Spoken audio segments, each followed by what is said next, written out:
आप एक टाइम पर मायावती जी की भी सरकार बना रहे थे वैसे उत्तर प्रदेश के अंदर, बताइए। अब ममता की बनाएंगे। अब रुको, देश के प्रधानमंत्री तक आपकी पहुंच है, उनसे कह दीजिए कि जब भी प्रभु श्री राम के यहाँ कोई भी कार्यक्रम हो, हमारे यहाँ 4 बड़ी पीठें हैं, उनको भी बुला करके बैठाया कीजिए, उनको भी सम्मान दीजिए। और उनको बेइज्जत करने के लिए जो बाबा बागेश्वर को खड़ा किया गया है ना, उन 4 पीठों को दबाने के लिए बिल्कुल सच्चाई है ये बिल्कुल सच्चाई है। वरना ये गलत वरना क्यों नहीं बुलाया फिर उनको बेइज्जत करने के लिए? बाबा बागेश्वर के वक्त है, जितनी बाबा बागेश्वर ने मेरे इंटरव्यू में बोला, मोदी सरकार मुझसे बड़े मैं उनके आगे क्या बोलूंगा? किसी में नहीं हुई। नहीं जितनी साधुओं की बेइज्जती हुई है, जितनी साधुओं की बेइज्जती मोदी सरकार में हुई है, किसी में नहीं हुई है। अब जितना तो धैर्य से बताओ 4 पीठ कहाँ है राम मंदिर में? जितना स्वामी दिवाकर को बोले जितना और ध्वजारोहण में कहाँ 4 लोग?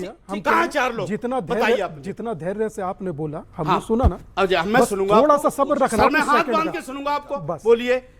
आपके लिए जैसे मदीना एहतराम की बात है, मेरे लिए मेरा राम मंदिर एहतराम की बात है। बिल्कुल है। मेरे लिए मेरा कार्तिकेय का मंदिर, काशी मंदिर, मथुरा मंदिर एहतराम की बात है। आप सोचिए कि आप एक बात डिबेट में सुनने को तैयार नहीं है और आपने सब बात किनारे कर जहां कहा मदीना है वहां मदीना, वहां उसके अलावा कुछ नहीं हो सकता।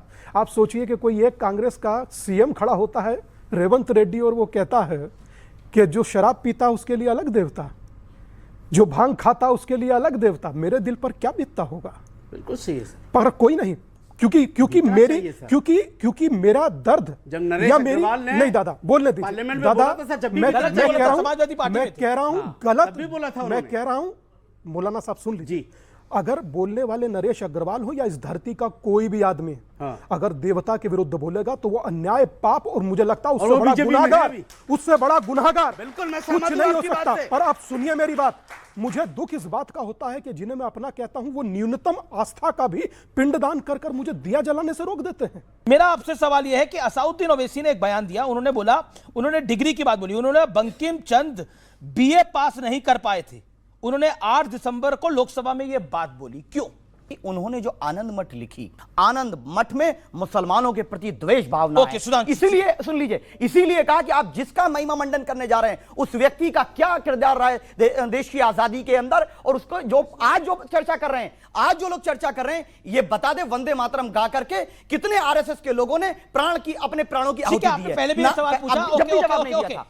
ये लोग बड़े गजब हैं। कहते हैं साहब हम मुल्क के आगे सजदा नहीं कर सकते, हम भगवान के आगे किसी की सजदा नहीं करते हैं। और मैं कहना चाहूंगा, अभी आप जाइएगा नेट पे खोलिएगा, मुगले आजम फिल्म में जो सबसे फेमस गाना है, जब प्यार किया तो डरना क्या, उससे पहले एक एक करके जो सब आते हैं, जरा वो डायलॉग सुनिएगा। सबसे पहले आते हैं सलीम, तो कहते हैं साहिब आलम शहजादा। सुनिए, फिल्मी कहानियां सुना रहे हैं सारा। फिल्मी कहानी नहीं, सुनो मेरे भाई, क्या अरे भाई बात सुनिए, फिल्म बता रहे हैं आप खाली। भाई मैं इसलिए बता रहा हूं कि बच्चे उसको जाके देख सके। फिल्म नहीं, सुनिए, बादशाहों के बारे में बोला जाता था, सजदे में निगाह रहे तमाम होशो खिरत पेशे बादशाह रहे।